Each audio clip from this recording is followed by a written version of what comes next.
For the corners that turn while the ceiling rakes up at the same time, you'll need to make a little triangle or transition piece to fit between your two long pieces of molding that meet at the corner.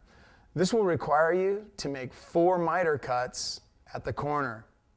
The first 2 cuts will be made using the standard position instructions, setting your left-hand miter to half the degree of your corner. For the second 2 cuts, use the flat wall vault positions and set your miter to half the degree of your vault. Now, let's discuss cutting the little triangle or transition piece. For example, we're going to go around an inside corner while the ceiling rakes up at the same time. The first cut is the inside right for the little transition piece. No problem. But then, for your uphill left, there's no molding to hold on to or to set on the jig. So simply set up for the uphill left and slide the jig over to the right-hand side of the saw to support the molding. Leave your saw at a left-hand miter and make the cut.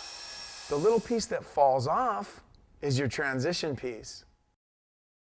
Now, another way you can make the transition piece is to simply remember that every time that you set up and make a cut, the piece that falls off the right side is exactly the opposite of the cut that you set up for.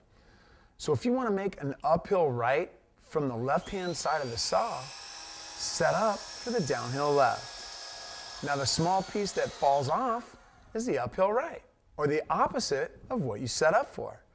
Now, I can't stress enough to take your time, hold the jig and molding down firmly, and slowly make your cuts.